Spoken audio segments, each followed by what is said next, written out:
विशेष धम्म देशना भिक्षु संघ वर्षावास के मंगल अवसर पर ये धम्म देशना हम दे रहे हैं। आज दिनांक 16 अगस्त 2020। ये धम्म देशना मूल पाली त्रिपिटक के ग्रंथों पर आधारित है, जिस त्रिपिटक में तथागत भगवान बुद्ध की मूल वाणी ओरिजिनल वाणी मूल वाणी वहां पर संग्रहित है। उनके उस त्रिपिटक के ग्रंथों से हम अंगुत्तर निकाय पर चर्चा कर रहे। उसी प्रकार एक नई बात भी दीघ निकाय से समझ में आई है, वो भी हम आपको शेयर करेंगे। चिरं तिष्ठन्तु सद्धम्मो लोको हन्तु सुखी सदा। इस धरती पर सद्धम्म दीर्घ काल तक टिका रहे और सभी मानव जाति को, सभी को सुख शांति मिले, सबका मंगल हो, सब प्रकाश के दिशा में आगे बढ़ते रहे, मुक्ति की दिशा में आगे बढ़ते रहे, अपना कल्याण करे, बड़े सुख शांति का वर्तमान जीवन में ही अनुभव करते हुए अपने जीवन को मंगलमय बनाए। यही भावना तथागत भगवान बुद्ध की थी। भगवान बुद्ध की धम्म देशना ये मनुष्य के लिए है, इंसान के लिए है कि हर एक मनुष्य दुख से कैसे मुक्त हो सकता है, अपने मनुष्य जीवन को कैसे सार्थक कर सकता है और परिपूर्णता मनुष्य जीवन में पाकर वो कैसे सुख शांति हासिल कर सकता है, सारे दुख को कैसे नष्ट कर सकता है। यही भावना तथागत भगवान बुद्ध की थी और जो उन्होंने सिखाया उन्हें भिक्षु संघ ने हजारों सालों से, आज 2600 साल के ऊपर समय हो गया, इस त्रिपिटक को उन्होंने संभाल के रखा है। आज एक बात इस सूत्र के साथ नहीं हमारे समझ में आई है कि हम हमेशा जो पढ़े लिखे हमारे लोग हैं चर्चा करते हैं बुद्ध के महापरिनिर्वाण के बाद जो पहली संगीति हुई, महापरिनिर्वाण के 3 महीने बाद यानी 9 महीने बाद जिस संगीति में जीवन भर तथागत बुद्ध ने बुद्ध बनने के बाद तो अंतिम महापरिनिर्वाण तक क्या क्या सिखाया, उसका सारा संग्रह इस प्रथम धम्म संगीति में हुआ है। यह हम सब लोग जानते हैं, पढ़े लिखे सभी लोग जानते हैं। लेकिन एक नई बात मुझे समझ में आ गई, वो ऐसी कि तथागत बुद्ध के जीवित काल में भी एक धम्म संगीति हुई है और उसका जो रिकॉर्ड है, कैसी धम्म संगीति हुई, तो उसका जो वचन है वो हमें दीघ निकाय के संगीति सूत्र में मिलता है। यह दीघ निकाय का संगीति सूत्र जो मैं पढ़ के बताऊंगा, ये दीघ निकाय का संगीति सूत्र है। यहां पर तथागत बुद्ध एक बार उनका जो आखिरी समय था वैसे 500 भिक्षुओं के साथ वो पावा नाम के नगर में, जो मल्लों का नगर था, उनके नगर में तथागत बुद्ध वहां पर रुके थे। 500 भिक्षु और तब तथागत बुद्ध को एक संदेश दिया गया कि उसी काल में निगंठकवत्थु के ढंग से उसे एक संदेश दिया गया कि उसी काल में तेन अपना समय न निगंठो नाटपुत्तो पावायं अधुना कालंकतो होती तस्य काल क्रियाय भिन्ना निगंठा द्वेधिक जाता भंडन जाता कलह जाता विवादापन्ना अयमयं मुख सत्तिंग ही वितुदंता विहरंती। बुद्ध को संदेश दिया गया कि उसी काल में निगंठनाथ पुत्र का देहांत हो चुका था और उसके देहांत के बाद उन्होंने जो पढ़ाया जो सिखाया तो उस पर एक वाक्यता नहीं हो रही थी। तुरंत उसके निर्वाण के बाद दो ग्रुप हो गए और दो ग्रुप में वो उन्होंने क्या सही सिखाया है, क्या सही है क्या गलत है, इस पर वो दो ग्रुप दो समूह निर्माण हो गए और एक दूसरे को वो कोसने लगे, ये नहीं सिखाया, ये सिखाया है, ये नहीं सिखाया है, ये बुद्ध की वाणी, ये निगंठनाथ की वाणी नहीं है, ये वाणी है। इस प्रकार का विवाद वहां पर उनको बताया गया और यह विवाद सुनने के बाद सारिपुत्र जो संघ के साथ थे, बुद्ध के साथ थे, तो बुद्ध से पूछकर सारिपुत्र ने कहा कि भगवान बुद्ध ने जो कुछ भी सिखाया है उसका हमने संग्रह करना चाहिए, उसे हमने संभाल के रखना चाहिए। क्या क्या सिखाया है उसको हमने रिवीजन करना चाहिए, उसका बार बार उसको याद करना चाहिए, पढ़ना चाहिए। ऐसा सोचकर सारिपुत्र ने सभी भिक्षुओं को इकट्ठे बुलाया, भगवान बुद्ध भी वहां थे, और इकट्ठे बुलाकर जो ये बात कही गई, भगवता धम्मो स्वाखा तो सुपवेदी तो नियानिको उप स मनसवत्ती को सम्मा संबुद्ध अवेदितो। जो बुद्ध ने बहुत अच्छा सरल सादा सरल धम्म सिखाया है तो उसको हमने तथ सभ्य है वह संघाई तब्बंग, वो सबको संग्रहित करो। देखो बड़ा महत्वपूर्ण वाक्य है, तथ सभ्य एवं संघाई तब्बंग न विवदी तब्बंग यथ ईदं ब्रह्मचर्यं अद्ध नियं अस्य चिरतिष्ठिकं तदस्य बहुजन हिताय बहुजन सुखाय लोकानुकंपाय अथाय हिताय सुखाय देव मनुष्याय।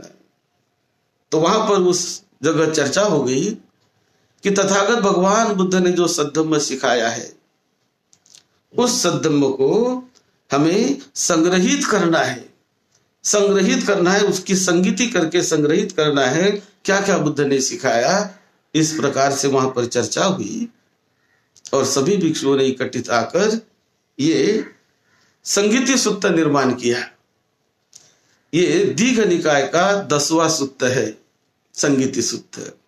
इस सूक्त में बुद्ध के जीवित काल में ये जो संगायन हुआ और तब बुद्ध ने क्या क्या सिखाया है उसका रिवीजन किया गया, उसे याद किया गया। ये बुद्ध का अंतिम समय था, तो तब ये संगीति सूत्र जो निर्माण किया गया, आप देखिए दीघ निकाय का संगीति सूत्र है। दीघ निकाय के वॉल्यूम 3 में खंडन 3 संगीति सूत्र, और उसके बाद इस संगीति सूत्र में पूरी तरह क्या क्या बुद्ध ने सिखाया उसका यहाँ पर पूरा ब्यौरा दिया हुआ है कि ताकि कोई बाद में ये बुद्ध की वाणी नहीं है, ये बुद्ध ने नहीं सिखाया, ये बुद्ध ने नहीं बताया, ऐसा कोई कह न पाए, कह न सके। इसलिए इस सूत्र को संगीति सूत्र नाम दिया गया और ये सूत्र वहां पर सारी बुद्ध की वाणी वहां पर संग्रहित की गई। इस दीघ निकाय के प्रवचन सीरीज में हमने ये सूत्र पर भी देशना की है। और इसके बाद जो आता है दशोत्तर सूत्रम, यानी इस खंड का 11वां सूत्र, वहां पर भी इस संगीति के बारे में और जो जो बुद्ध ने सिखाया उसके बारे में चर्चा आती है। क्या सिखाया बुद्ध ने? बुद्ध ने जो सिखाया जीवन भर 9 अंगों में बुद्ध की शिक्षा है। एक अंग उसमें है सूत्रम, यानी सूत्र के ढंग से बुद्ध ने देशना दी। गेयं, यानी कुछ गाकर धम्म पद आदि कुछ गाथाएं, वो गेय बद्ध ढंग से गाकर बुद्ध ने शिक्षा दी। व्याकरणन, व्याकरण के ढंग से बुद्ध ने शिक्षा दी, मतलब सिखाया। नंबर 4 गाथन, गाथाओं के रूप में बुद्ध ने धम्म सिखाया। फिर नंबर 5 उदाहरण, जो उदाहरण उसके स्वरूप में बुद्ध ने धम्म सिखाया। अपने आप भीतर से अरहतों के हृदय से निकले हुए शब्द वो उदाहरण कहा जाता है। तो नंबर 5 उदाहरण। नंबर 6 इति उत्तकम, यानी कहा कौन से समय बुद्ध ने क्या कहा, किसको कैसी क्या देशना दी, उसे इति उत्तक, इस ढंग से भी बुद्ध ने धम्म देशना दी। नंबर 7 जातक, यानी जातक कथाएं बुद्ध ने बड़े अपने अनमोल ऐसे पूर्व जन्मों को बताया जातक कथाओं में, और पूर्व जन्म की और वर्तमान जीवन की लिंक उन्होंने जोड़ी। अपने भी जन्म बताए और उनके भी उन्होंने पूर्व जन्म बताए, और इस प्रकार जातक के रूप में तथागत बुद्ध ने देशना दी। फिर नंबर 8 है अभूत धम्मं, यानी वंडरफुल धम्म, अद्भुत ऐसी धम्म देशना, तो वो भी तथागत बुद्ध ने धम्म देशना दी, नंबर 8 में आता है। और नंबर 9 में है वेदल्लंग, वेदल्लंग यानी प्रश्न उत्तर के रूप में। तो इस प्रकार ये धम्म देशना तथागत बुद्ध ने दी है। और उसका सारा विवरण इस धम्म संगीति सूत्र में आता है। और जब ऐतिहासिक धम्म संगीति हुई, जो ऐतिहासिक मानी जाती है, जो पहली धम्म संगीति, जो बुद्ध के महापरिनिर्वाण के बाद 90 दिन के बाद सभी भिक्षु इकट्ठे बैठे, और वो सही माने में बड़ी धम्म संगीति है। बुद्ध के महापरिनिर्वाण के बाद हुई, 6 महीना तक सभी भिक्षु इकट्ठे बैठे, और जो भी तथागत भगवान बुद्ध ने जीवन भर सिखाया, उन सारे उनके उपदेशों को भिक्षु संघ ने इकट्ठा किया, और तब त्रिपिटक निर्माण हुआ। ये बात वहां पर जो आती है, किस प्रकार सद्धम्म की हानि कैसे होती है और कैसे हम सद्धम्म को संभाले रख सकते हैं, संभाले रखना चाहिए, ये तथागत भगवान बुद्ध ने बहुत ही अच्छी ढंग से अंगुत्तर निकाय के एक सूत्र में बताया है, जो हम सभी के लिए, सभी अभ्यास करने वालों के लिए बड़ा ही सहायक, बड़ा ही बोधप्रद और मार्गदर्शक ऐसा तथागत बुद्ध की ये देशना थी। तो ये जो अंगुत्तर निकाय के पेज नंबर 169 पर 169, ये संगत विनय सूत्र, ये तथागत बुद्ध ने जो बताया, सुगतो वा भिक्खवे लोके तिष्ठमानो सुगत विनयो वा तदस्य बहुजन हिताय बहुजन सुखाय लोकानुकंपाय अत्थाय हिताय सुखाय देव मनुष्यानं कतमोच भिक्खवे सुगतो इद भिक्खवे तथागतो लोके उपज्जति अरहं सम्मा संबुद्धो विद्याचरण संपन्नो सुगतो लोकविदु अनुत्तरो पुरी सदम्म सारथी सत्ता देव मनुष्यानं बुद्धो भगवाती। तथागत भगवान बुद्ध का इस धरती पर निर्माण होना, बड़ा सुखदायक है, उन्होंने सिखाना बड़ा सुखदायक है, और उन्होंने जो सिखाया है उनको संग्रहित करना, उसका पालन करना लोगों के हित के लिए, कल्याण के लिए बड़ा सुखदायक होता है, बड़ा सुखदायक होता है। और ये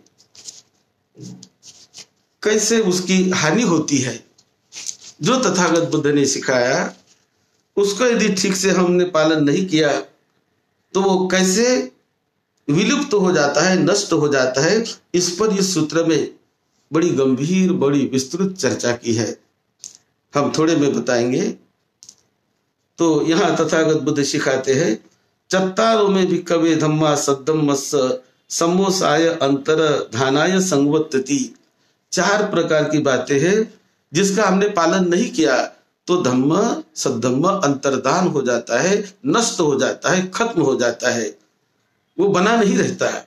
तो कौन सी 4 बातें? पहली बात, इद भिक्खवे भिक्खु दुग्गहितं सुत्तन्तं परिया पुनन्ति दुन्निख्खतेहि पद व्यंजनेहि दुन्निख्खतस्य भिक्खवे पद व्यंजनस्य अर्थोपि दुन्नयो होति अयं पठमो धम्मो सद्धम्मस्य अंतर्धानाय। कि सद्धम्म कब खत्म हो जाता है? क्योंकि तथागत बुद्ध ने क्या सिखाया है उस बात को यदि हम नहीं जानते, नहीं पढ़ते, नहीं समझते और उस रास्ते पर नहीं चलते तो धम्म अंतर्धान हो जाता है, खत्म हो जाता है। इसीलिए जो 9 अंगों में तथागत बुद्ध ने धम्म सिखाया उसे ठीक से जानना चाहिए, ठीक से समझना चाहिए, उसका ट्रेनिंग लेनी चाहिए, उसके प्रशिक्षण के वर्ग होने चाहिए। यदि नहीं हुए, प्रशिक्षण नहीं हुआ तो धम्म ठीक से नहीं जान पाएंगे, नहीं समझ पाएंगे, और नहीं समझ पाएंगे तो वो नष्ट हो जाएगा। यदि उसका इंटरप्रिटेशन भी जो बुद्ध ने सिखाया वो उसका इंटरप्रिटेशन ठीक से नहीं करेंगे, नहीं बताएंगे ठीक से, तब भी बुद्ध की वाणी लुप्त हो जाएगी, खत्म हो जाएगी। तो ये एक कारण है कि सद्धम्म लुप्त हो जाने का। फिर दूसरा कारण बुद्ध कहते हैं, पुनः परं भिक्खवे भिक्खु दुबच्चा होती देव दो वच्चस्स करने ही धम्मे ही समन्नागता अक्षमा अपदखन गाहिनो अनुशासनी अयं भिक्खवे द्वितीयो धम्मो सद्धम्मस्य अंतर्धानाय संवत्तति। ये दूसरा कारण कि जब भिक्षु ये सुधारना करना नहीं चाहते, सुधारना करना कठिन हो जाता है, भिक्षुओं को कभी कभी समझाना कठिन हो जाता है, वो एक दूसरे को नहीं समझते हैं, एक दूसरे को नहीं जानते हैं, एक दूसरे का गौरव नहीं करते हैं। जो पढ़े लिखे होते हैं, जिन्होंने ट्रेनिंग ली, प्रशिक्षण लिया होता है, उनका यदि गौरव नहीं करते, नहीं समझते, नहीं जानते, प्रशिक्षण नहीं लेते हैं तो धम्म अंतर्धान हो जाता है। क्योंकि जो भिक्षु संघ जिसे हम वारस कहते हैं बुद्ध के वाणी का, बुद्ध के धम्म का वारस कहते हैं, तो जो वारस निभाने वाले लोग यदि ट्रेनिंग न लेवे, प्रशिक्षण न लेवे, बुद्ध के मूल वाणी को न पढ़े, न समझे, तो वो वाणी अंतर्धान हो जाती है। इसीलिए ये दूसरा कारण तथागत बुद्ध ने बताया कि धम्म अंतर्धान हो जाने का। और फिर तीसरा कारण, पुनः परं भिक्खवे भिक्खु बहु सुत्ता आगता गम्मा धम्म धरा विनय धरा मातिका धरा तेन सक्कंचं सुत्तं तं परं वाचेन्ति तेसं अच्छयेन छिन्न मूलको सुत्तंतो होति अपटि शरणो अयं भिक्खु ततियो सद्धम्मस्य सम्मोसाय अंतर्धानाय संवर्तति। तीसरा कारण कि जो भिक्खु संघ में पढ़े लिखे भिक्खु होते हैं, जो धम्मधर होते हैं, विनयधर होते हैं, बहुत अपना सारा जीवन वो विनय के लिए, धम्म के लिए, पढ़ने लिखने के लिए, बुद्ध वाणी को संभालने के लिए वो समर्पित करते हैं अपने जीवन को। ऐसे जो बड़े पढ़े लिखे भिक्षु होते हैं, पढ़े लिखे यानी ये जो 9 बातें तथागत बुद्ध ने सिखाई उनका पढ़ना लिखना, नहीं तो ऐसे पढ़े लिखे नहीं कि जिन्होंने कोई कंप्यूटर के इंजीनियर की डिग्री ले ली, कोई कॉमर्स की डिग्री ले ली, तो कोई साइंस की डिग्री ले ली, तो कोई अलग प्रकार की डिग्री ले ली। वो भी डिग्री बड़ी महत्व की है, वो भी ज्ञान बड़ा महत्व का है। लेकिन बुद्ध यहाँ बताते हैं कि जो बुद्ध ने 9 अंगों में धम्म सिखाया, उस 9 अंगों को समझना, जानना, पढ़ना, लिखना, उस पर प्रशिक्षण होना, ट्रेनिंग होना, ये बहुत जरूरी है। और ऐसे ट्रेनिंग वाले भिक्षु होते हैं, लेकिन वो ट्रेनिंग वाले भिक्षुओं का यदि ठीक से किसी ने नहीं सुना, नहीं माना, नहीं जाना और वो अपने आप ऐसे चले गए, तो फिर कौन उनको बताएगा?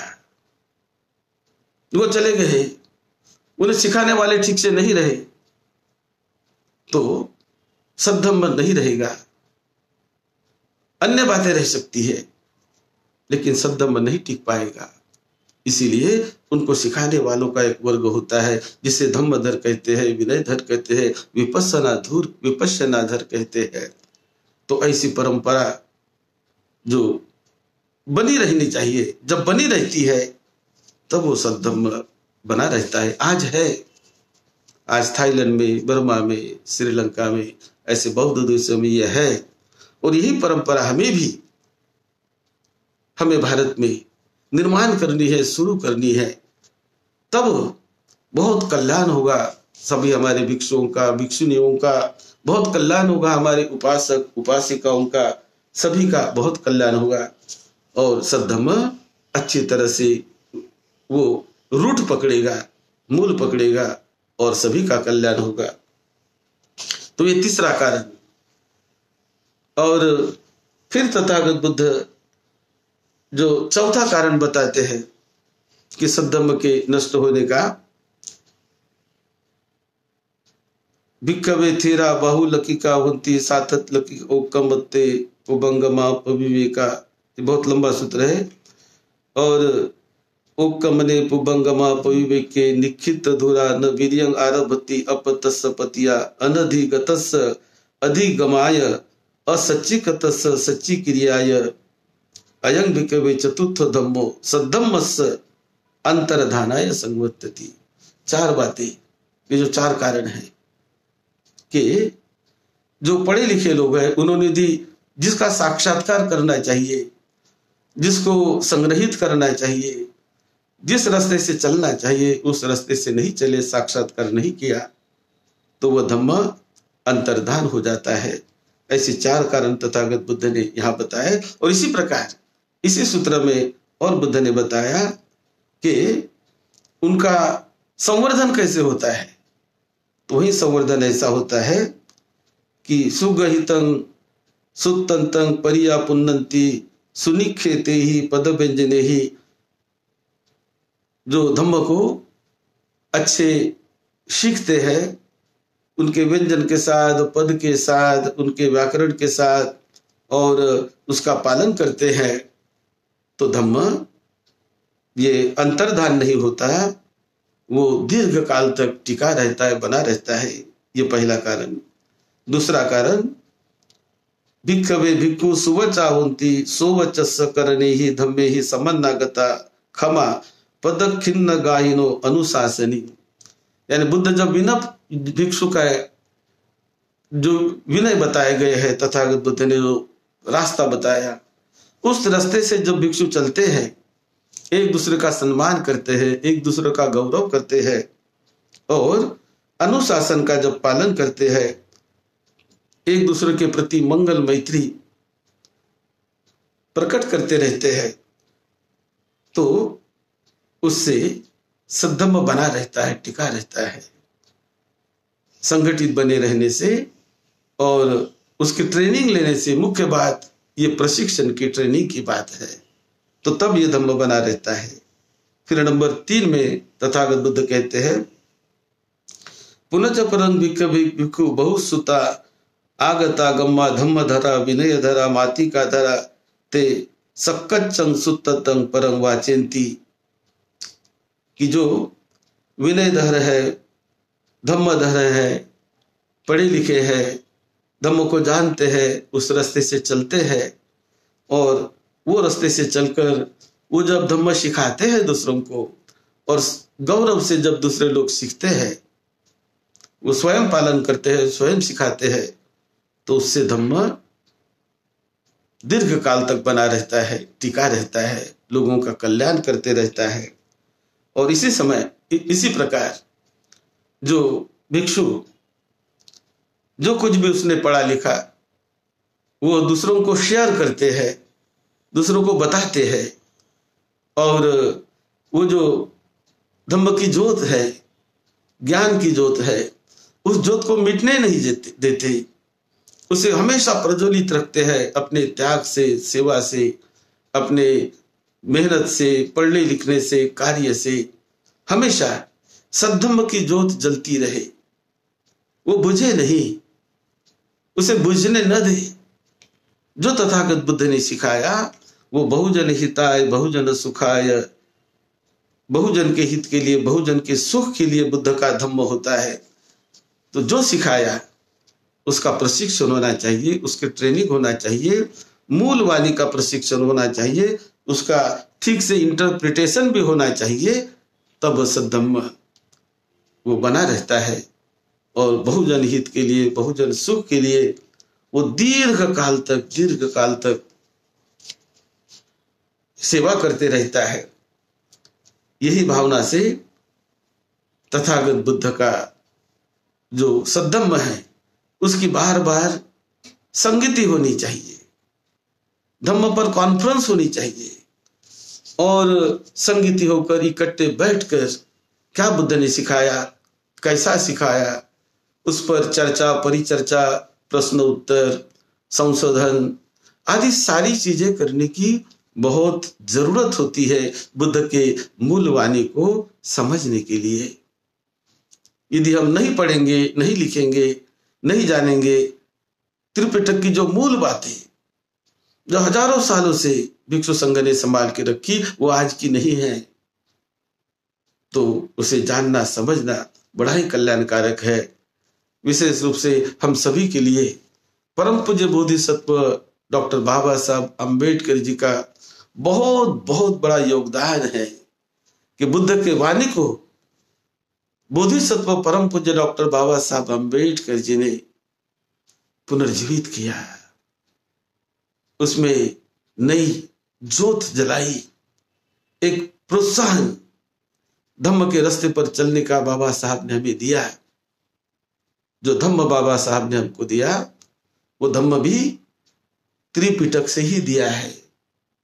बाबा साहब का लिखा हुआ द बुद्ध एंड हिज धम्म, ये जो ग्रंथ है वो पूर्ण रूपेण त्रिपिटक पर आधारित है, त्रिपिटक से ही लिखा हुआ वो ग्रंथ है, जहां बाबा साहब ने बहुत अच्छी ढंग से समझाने का प्रयास किया। लेकिन उसके बाद भी हमें और भी मूल रूप में जाकर वो भी समझना चाहिए, सीखना चाहिए और उस रास्ते से चलना चाहिए, तो बड़ा ही हमारा कल्याण होगा, बड़ा ही हमारा मंगल होगा। और सब लोग हम उस धम्म के रास्ते चलकर, यानी प्रैक्टिकल उस पे चलना चाहिए, उसका साक्षात्कार करना चाहिए। केवल बोलने की ही बात नहीं तो करने की बात। ये यदि हम जितने निष्ठा से, श्रद्धा से और आत्मीयता से, निष्ठा से, परिपूर्ण ढंग से समर्पित होकर हम धारण करेंगे तो बड़ा कल्याण होगा, बड़ा मंगल होगा। तो मूल रूप से भिक्खु संघ के लिए ये बात तथागत बुद्ध ने उस सूत्र में बताई है। और आज हमारा भिक्खु संघ बहुत अच्छी तरह से उस रास्ते पर चल रहा है। हम उस रास्ते पर चलते रहे, अपने जीवन को सार्थक करें, बुद्ध की वाणी को हम संभालें और हमारे उपासक उपासिकाओं को भी ठीक ढंग से बुद्ध वाणी शेयर करें, मंगल मैत्री द्वारा शेयर करें, सद्धम्म शेयर करें। इसमें सबका कल्याण है।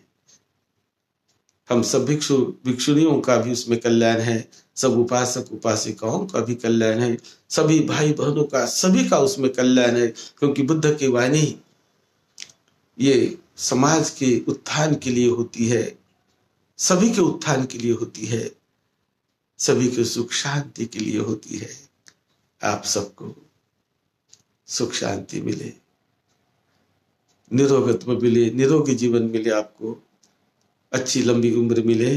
यही मंगल मैत्री के साथ सद्धम्म की सेवा में, आपकी सेवा में डॉक्टर भदंत राहुल बोधी महाथेरो।